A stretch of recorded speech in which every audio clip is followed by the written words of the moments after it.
Hey there everyone, this is Jeff Perkins with JD Cutlery, doing a quick video on a few of the amazing Bryan Tighe knives that I have both in my collection as well as up for sale.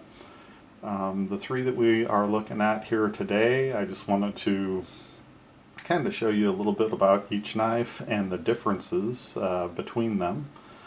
The first one we have is a custom Bryan Tighe TIE Fighter. The next one is a Bryan Tighe & Friends Integral tie breaker, and then a custom Bryan Tighe tie breaker with the Damascus steel blade. I would have been using my custom Integral for this video, but unfortunately for the life of me, I got ready to go on a trip a couple weeks ago. Had it in my pocket and thought, oh, you know what, I'm not going to take this one with me. I'm going to go ahead and stick it here to make sure it's safe. And for the life of me, I can't remember where I stuck it. So at some point soon, I'll have a nice surprise and find where I put my Integral. But for the purpose of this video, the mid-tech version will definitely suffice because it is to the same specs as far as weight, size, and that type of thing as the custom version is. So really we'll go ahead and start with each one. I want to go ahead and start off with the original tie breaker and the comparison between it and the Integral.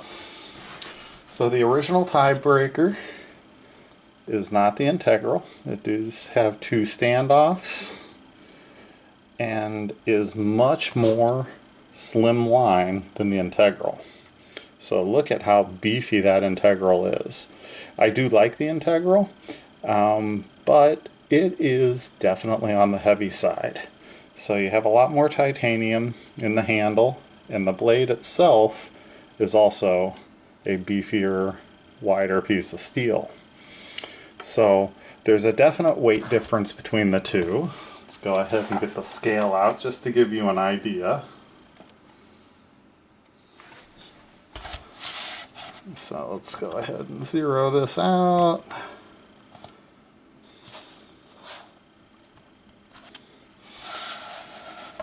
So the Integral is running 6 5/8 ounces, while the custom comes in at 4 3/4 ounces. So definitely a big difference in weight.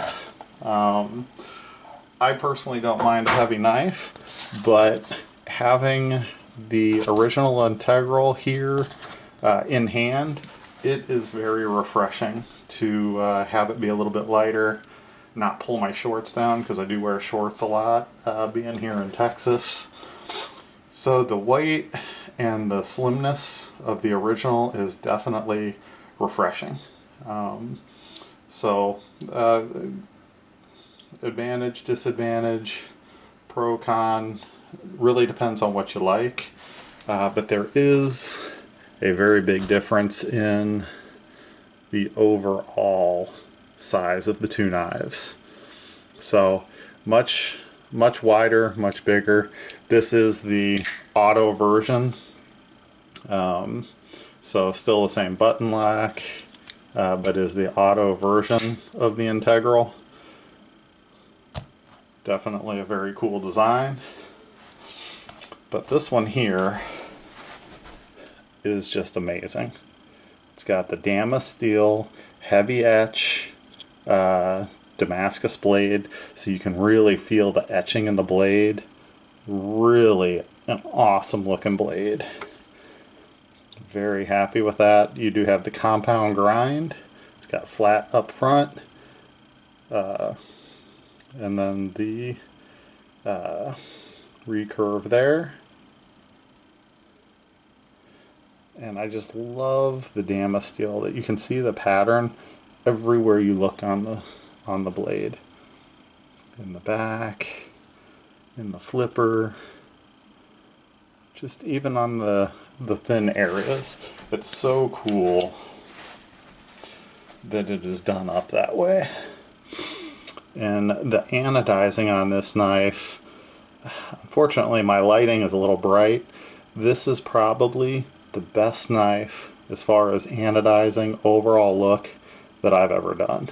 So, and to give you an idea, I got this one in special because I did some numbers the other day, looked at the number of knives that I've anodized since 2015, and this is number 974.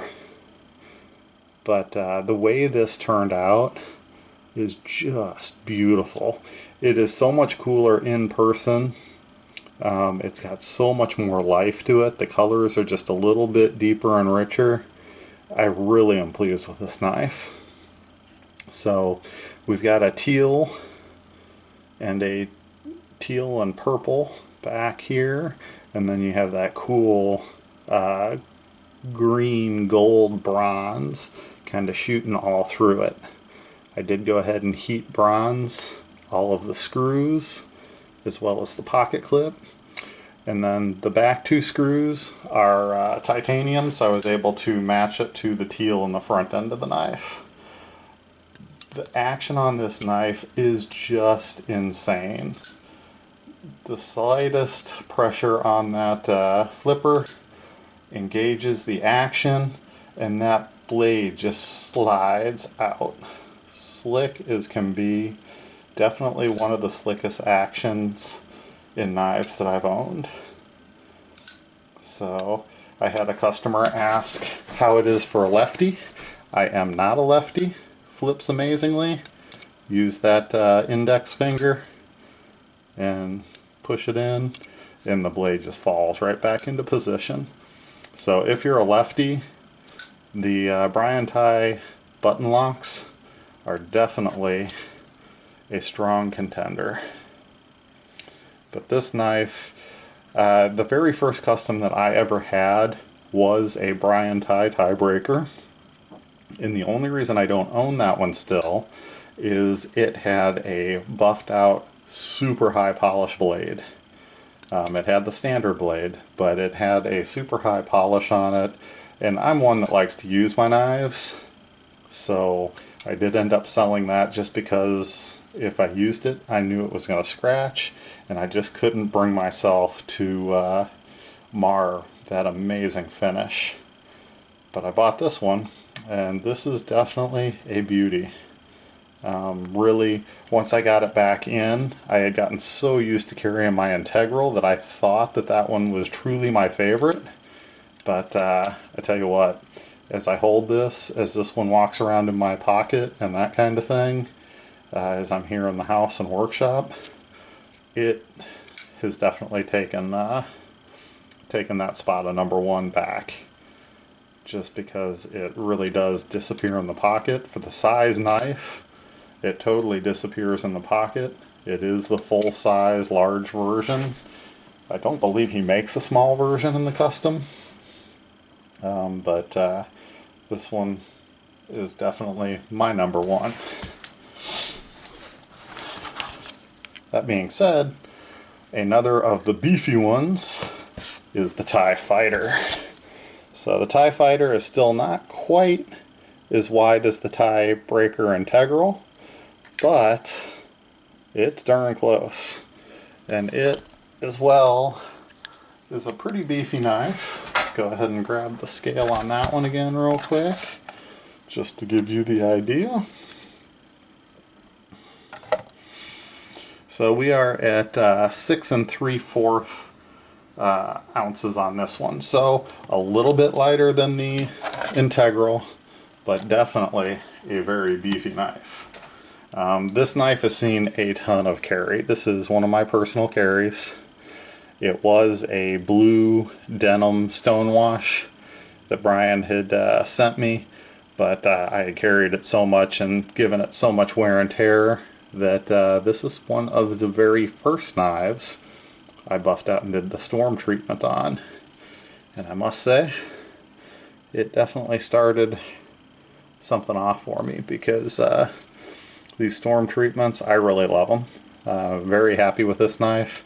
Again, that button, you hit the button and the blade just falls right into position. Very beefy, heavy blade. Again, has the compound grind. And of course, the Brian Tighe logo. This one has been sharpened up on the wicked edge because, like I said, it's one that I carry frequently. And definitely is one of my favorites. The Brian Tighe designs, very distinct. He's been doing knives for 30 plus years. He is definitely one of my favorite makers.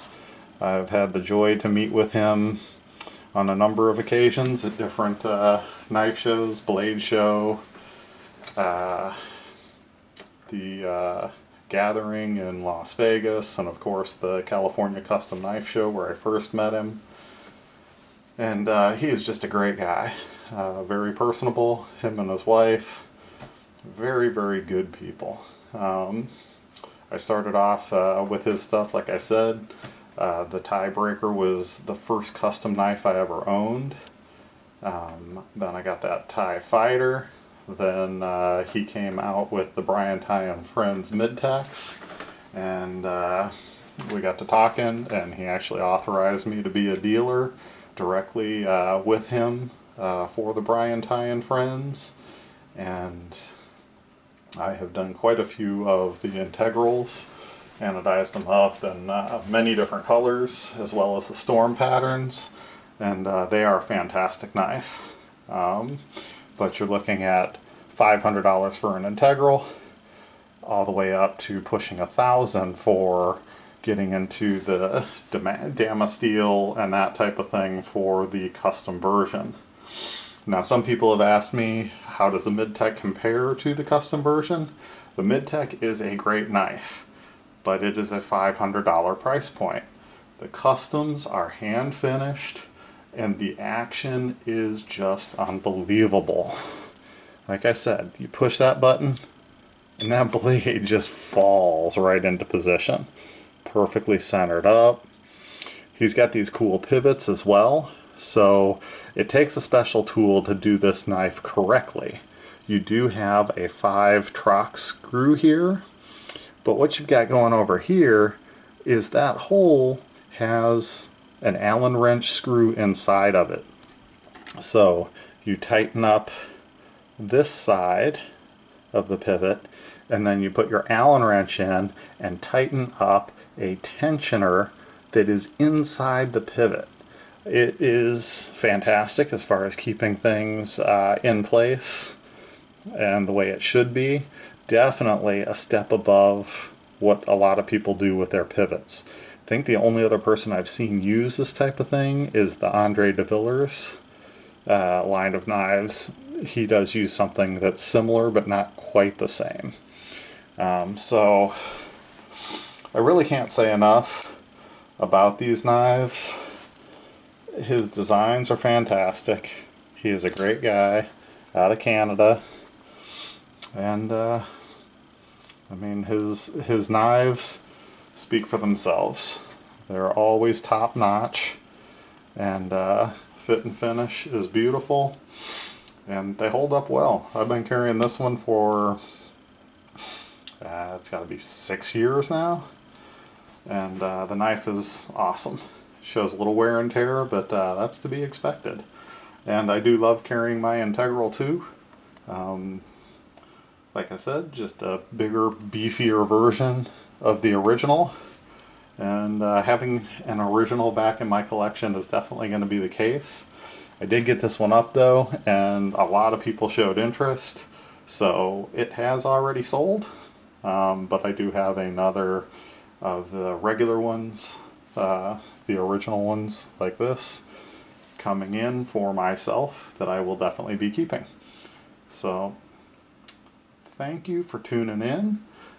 This automatic will be up for sale at some point in the near future. I just haven't had the chance to take it apart and do the work on it. Being the automatic, it's not the easiest to get back together in that integral design. That is worth mentioning. I know when these came out, it was, I believe, the first integral auto on the market. I'm not sure if that's the case now, but when these came out, I believe that statement was made that this was the first integral design automatic knife in the marketplace. So definitely a cool design, worth owning. I did carry a mid-tech for quite a while before I got my custom in the integral, but can't go wrong. If you can't afford the price point of the custom, then that's definitely a very, very good alternative. Like I said, this one runs 500, anodized and buffed out and taken care of. The custom version of this one, still with just the standard blade, you're looking at $850 to start. So big difference there. Then you go from $850 to getting a Damasteel blade on the Integral, you're jumping up into the $1,200 mark. So definitely gets a little pricey, but when you're looking at fit and finish, a custom Integral knife with a Damasteel blade, you can't beat that pricing. You're not going to find the equivalent out there. He does make Damasteel versions of this one as well. But you just can't go wrong. You have so many different options out there. I've seen him do quite a few of the Tighe handled ones, both with an inlay here and solid titanium, the whole handle done, the integrals, both in Tighe as well as carbon fiber to lighten it up. He does some really awesome looking Damasteel blades that have some coloring to it. Not sure exactly how he's doing that. My guess is it has something to do with heat, but I really don't know for sure. He's one of the very... Actually, I think he's the only person I've seen that's colored his Damasteel blades. So that is very interesting looking. I know he does some of the core blades, the Sansumi type blades as well. So he's got a lot of different offerings out there to meet just about everybody's need, from the mid-tech owner to the standard custom carry, use it and abuse it, to the high-end, beautiful, wouldn't want to take it out if my life depended on it type knives. Well, that is my little run at the Brian Tighe knives that I have in stock. Again, can't say enough about these knives and this designer and custom maker. Thank you for tuning in, and we'll see you on the next one.